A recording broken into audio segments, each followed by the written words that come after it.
Sir, എഫ്സിആറുമായി ബന്ധപ്പെട്ടുകൊണ്ട് ക്രൈസ്തവർ സഭകൾ ഒരുപാട് ഭയപ്പെടേണ്ട ആവശ്യമുണ്ടോ? തീർച്ചയായിട്ടും ഇല്ല.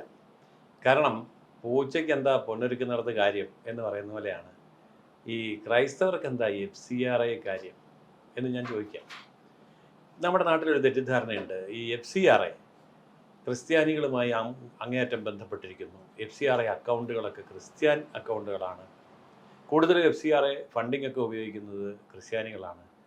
ഈ ധാരണയെല്ലാം തെറ്റാണ്. ഇന്ത്യയിലെ FCRA അക്കൗണ്ടുകളിൽ 12% മാത്രമാണ് ക്രൈസ്തവ സ്ഥാപനങ്ങളുടെ അക്കൗണ്ട്സ്. ബാക്കി 88 എന്ന് പറയുന്നതും ഹിന്ദു, സിഖ്, ബുദ്ധ, ജൈന അങ്ങനെയൊക്കെയുള്ളതാണ്. അതിൽ മഹാഭൂരിപക്ഷവും ഹിന്ദുവാണ്. അപ്പോൾ വളരെ ചെറിയ ഒരു വിഭാഗം മാത്രമാണ് ഈ ക്രിസ്ത്യൻ. BJP ഈ പറയുന്ന ഹിന്ദു ഓർഗനൈസേഷൻസിനെ, NGOസിനെ ആക്രമിക്കില്ല, പക്ഷേ ക്രിസ്ത്യൻ ഓർഗനൈസേഷൻസിനെ ആക്രമിക്കാൻ ചാൻസ് ഉണ്ട് എന്നാണ് പലരും പറയുന്നത്. ഇന്ത്യയുടെ ചരിത്രത്തിൽ സ്വാതന്ത്ര്യം കിട്ടിയ കാലം മുതലോ അതിന് മുമ്പ് മുതലോ പരിശോധിച്ച് നോക്കും. FCRA അക്കൗണ്ട് പ്രകാരം ഏതെങ്കിലും ശിക്ഷണ നടപടിയെടുത്ത ഏതെങ്കിലും ഒരു ഹിസ്റ്ററി ഉണ്ടോ? ഇല്ല. ഇന്ന് വരെ FCRA അക്കൗണ്ട് ഉപയോഗിച്ചിട്ട് ഏതെങ്കിലും കന്യാസ്ത്രീയോ ബിഷപ്പോ അച്ഛനോ ആരും അകത്ത് കടന്നിട്ടില്ല. അതിൻ്റെ കാരണം എന്താ? അവർ മാന്യമായിട്ട് സ്കൂൾ നടത്തുന്നു, കോളേജ് നടത്തുന്നു, ആശുപത്രി നടത്തുന്നു, അനാഥാലയം നടത്തുന്നു, അങ്ങനെയൊക്കെയുള്ള കാര്യങ്ങൾ ചെയ്തിട്ട് കൃത്യമായിട്ട്. സ്റ്റാൻ സ്വാമിയായിട്ട് ബന്ധപ്പെട്ടുകൊണ്ടൊക്കെ സ്റ്റാൻ സ്വാമിക്ക് ആ പറഞ്ഞ പ്രശ്നമൊന്നും ഉണ്ടായില്ലല്ലോ. FCRA അക്കൗണ്ടുമായിട്ട് ബന്ധപ്പെട്ടല്ലല്ലോ സ്റ്റാൻ സ്വാമിയുടെ വിഷയങ്ങളുണ്ടാകുന്നത്. അപ്പോൾ FCRA അക്കൗണ്ടും ക്രിസ്ത്യാനികളുടെ പേടിയും തമ്മിൽ അല്ല, അതല്ല, ഒരുപാട് ഈ പറയുന്ന പോലെ ക്രിസ്ത്യൻ പുരോഹിതന്മാരൊക്കെ തന്നെ ഫണ്ട് ഡൈവേർട്ട് ചെയ്യുന്നു, ഈ നക്സലൈറ്റുകൾക്ക് നൽകുന്നു എന്നൊക്കെ ഓരോ ആക്ഷേപം ഉണ്ടല്ലോ സ്റ്റാൻ സ്വാമിയായിട്ട് ബന്ധപ്പെട്ടുകൊണ്ടും. അല്ല, ആക്ഷേപമുണ്ടെങ്കിൽ കൃത്യമായും സർക്കാർ അത് പിടിച്ച് കേസാക്കേണ്ടതല്ലേ? അങ്ങനെ ഒരു കേസ് ഇതുവരെ വന്നിട്ടില്ലല്ലോ. അപ്പോൾ ഇത് ഭയപ്പെടുത്തുകയാണ്. ഈ ഭയം വിതയ്ക്കുന്നത് കോൺഗ്രസ്സുകാരും കമ്മ്യൂണിസ്റ്റുകാരാണ്. നിങ്ങളുടെ അക്കൗണ്ടുകളൊക്കെ BJP വെരിഫൈ ചെയ്യും, BJP അതിൽ പല കാര്യങ്ങളും കണ്ടുപിടിക്കും, അങ്ങനെ അക്കൗണ്ടുകൾ പൂട്ടും. ഇത് എല്ലാ വർഷവും റിന്യൂ ചെയ്യേണ്ട അക്കൗണ്ടാണ് FCRA അക്കൗണ്ട്. അടുത്ത തവണ മുതൽ നിങ്ങൾക്ക് പുതുക്കി തരാൻ പോകുന്നില്ല, അങ്ങനെ വന്നാൽ നിങ്ങളുടെ സ്ഥാപനങ്ങളൊക്കെ അടയ്ക്കേണ്ടി വരും എന്നെല്ലാം പറഞ്ഞ് ഭയപ്പെടുത്തുന്ന ഒരു രീതി ഇവിടുത്തെ പ്രതിപക്ഷത്തിനുണ്ട്. PC ജോർജിന്റെ പ്രസ്താവന എങ്ങനെ നോക്കിക്കാണുന്നു FCRAയുമായി ബന്ധപ്പെട്ടുകൊണ്ട്? അതിൽ യാതൊരു തെറ്റുമില്ലല്ലോ. അദ്ദേഹം പറഞ്ഞില്ലേ, ഇതൊക്കെ എന്തിനാണ് നിങ്ങൾ പേടിക്കുന്നേ? നിങ്ങൾ വരണ്ടു പോകേണ്ട കാര്യം നിങ്ങൾ മറ്റൊന്നും ചെയ്തില്ല, പിന്നെ നിങ്ങൾ പേടിക്കുന്നേ. അതായത് FCRA അക്കൗണ്ട് സംബന്ധിച്ച് ഏതെങ്കിലും തിരിമറി നടത്തി ഏതെങ്കിലും കേസിൽ കുടുങ്ങിയ ഒരു സംഭവം ഇന്നു വരെ ഇല്ല. ഇതെന്താ സംഭവം എന്ന് ചോദിച്ചാൽ, മുത്തലാഖ് വരുന്നു, എല്ലാവരും പേടിക്കണം. 370 വകുപ്പെടുത്ത് കളയുന്നു, എല്ലാവരും പേടിക്കണം. CIA വരുന്നു, എല്ലാവരും പേടിക്കണം എന്ന് പറയുന്ന പോലെ പേടിപ്പിക്കൽ തന്ത്രമാണ്. ഈ തന്ത്രം ചിലവാകുന്നത് ഹിന്ദുവിൻ്റെ അടുത്ത് ചിലവാകില്ല. അതുകൊണ്ടാണ് ഹിന്ദുവിനെ പേടിപ്പിക്കാത്തത്. 88% FCRA അക്കൗണ്ടുള്ള ഹിന്ദുവിൻ്റെ അടുത്ത് ചിലവാകാത്തതുകൊണ്ടാണ് ഹിന്ദുവിനെ പേടിപ്പിക്കാത്തത്. ഇത് ബൈബിള് മാത്രം ഫോക്കസ് ചെയ്തിരിക്കുന്ന പുരോഹിതന്മാർ ഇത് കേട്ട് കഴിയുമ്പോൾ ശരിയായിരിക്കും എന്നോർത്ത് വരണ്ടു പോകും. അങ്ങനെ വരട്ടി രാഷ്ട്രീയ ലാഭം ഉണ്ടാക്കാനാണ് കോൺഗ്രസ്സുകാരും കമ്മ്യൂണിസ്റ്റുകാരും ഇപ്പോൾ FCRA നിങ്ങൾക്കെതിരാണ് എന്ന് പ്രചരിപ്പിക്കുന്നത്. അങ്ങനെ യാതൊരു കാര്യവും ഇന്നുവരെ ഉണ്ടായിട്ടേ ഇല്ല. പിന്നെ ഇതിനെ പേടിക്കുന്നേ? ഒരുപാട് ഈ പറയുന്നത് ക്രിസ്ത്യൻ സ്കൂളുകൾക്ക് നേരെ പലതരത്തിലുള്ള ആക്രമണങ്ങൾ ഉണ്ടാകുന്നു, കന്യാസ്ത്രീമാർക്ക് നേരെ ആക്രമണങ്ങൾ ഉണ്ടാകുന്നു. അതുപോലെ തന്നെ ഈ FCRAയുമായി ബന്ധപ്പെട്ടുകൊണ്ട് ക്രിസ്ത്യൻ ഓർഗനൈസേഷൻസിനെ കണ്ടുകെട്ടാം എന്നൊക്കെയാണ്. അതായത് FCRA അക്കൗണ്ടുകളെ സംബന്ധിച്ച് കൃത്യമായ മാർഗനിർദ്ദേശങ്ങൾ പുതുതായിട്ട് വന്നിട്ടുണ്ട്. അതായത് കൊണ്ടുവരുന്ന ഫണ്ട് ഭീകരപ്രവർത്തനത്തിന് ഉപയോഗിച്ചാൽ 7 വർഷം വരെ തടവ് കിട്ടുന്ന ശിക്ഷ ഉൾപ്പെടുത്തിയിട്ടുണ്ട്. ഏതെങ്കിലും അച്ഛന്മാരോ കന്യാസ്ത്രീകളോ ഭീകരപ്രവർത്തനത്തിന് പോയിട്ടുണ്ടോ? പോകാറില്ല. സമാധാനപരമായിട്ട് പോകുന്ന ഒരു മതം തന്നെയാണ്. അപ്പോൾ അതുകൊണ്ട് ക്രൈസ്തവരെ സംബന്ധിച്ചിടത്തോളം അത്തരം, അതായത് ഈ ഭീകരവാദികൾക്കെതിരായിട്ട് കൊണ്ടുവന്നിരിക്കുന്ന കണ്ടീഷൻസ് ക്രൈസ്തവ സഭയ്ക്കെതിരായിട്ട് വരേണ്ട കാര്യമില്ല. അത് ഭീകരവാദികൾക്കാണ്.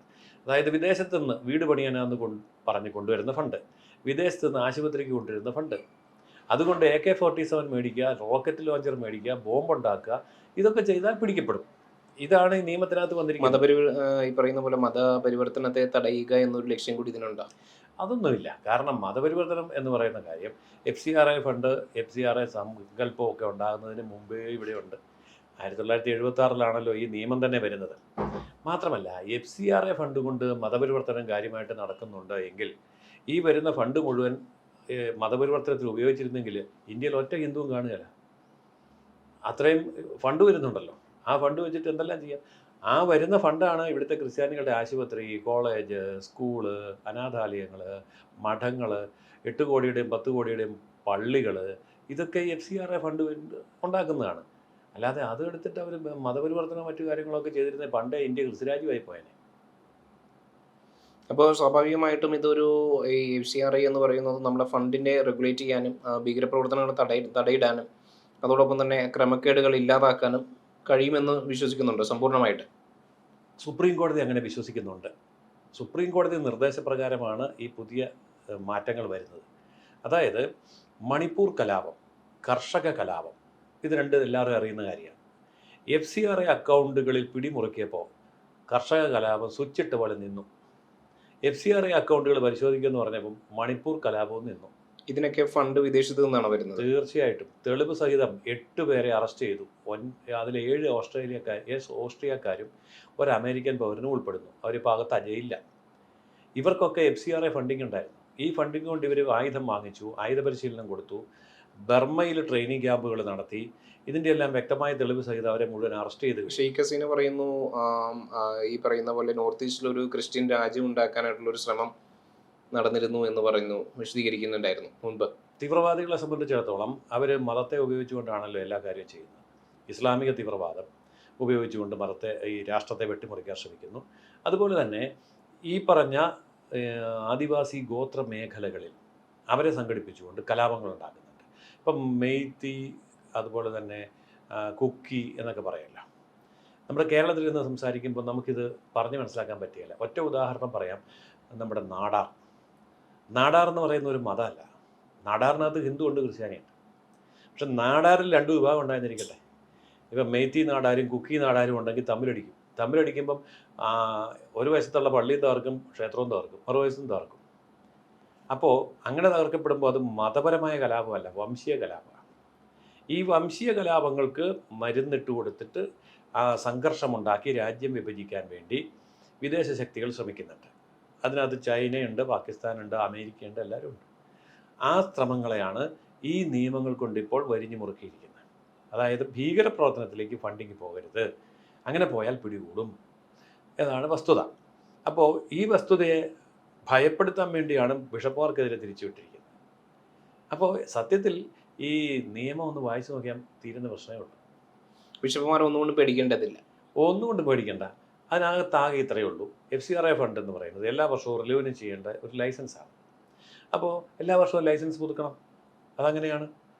അതിൽ കൃത്യമായ ഓഡിറ്റ് ചെയ്ത അക്കൗണ്ട് ഗവൺമെൻറ് മുമ്പിൽ ഹാജരാക്കണം. അതങ്ങനെയാണ്.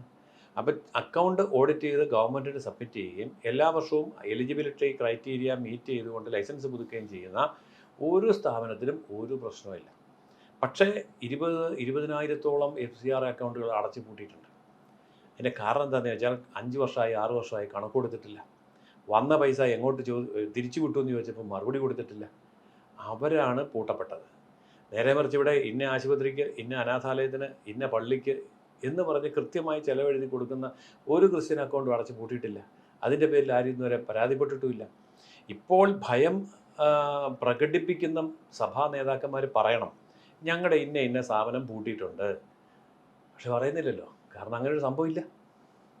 അപ്പോൾ യഥാർത്ഥത്തിൽ FCRA അക്കൗണ്ട് ഉപയോഗിച്ചുകൊണ്ട് നമുക്ക് രാജ്യത്ത് നടക്കുന്ന അല്ലെങ്കിൽ രാജ്യത്ത് നടത്തുന്ന അരാജകത്വത്തെയും അതോടൊപ്പം തന്നെ ഭീകര ആക്രമണങ്ങളെയും എല്ലാം തടയാനാകട്ടെ. അപ്പോൾ അതിനെല്ലാം പ്രതിരോധിക്കാൻ വേണ്ടിയിട്ട് BJP കൊണ്ടുവന്ന ഈ ഒരു നിയമത്തെ നമുക്ക് സമ്പൂർണ്ണമായിട്ട് പിന്തുണയ്ക്കാം, അല്ലേ? തീർച്ചയായിട്ടും.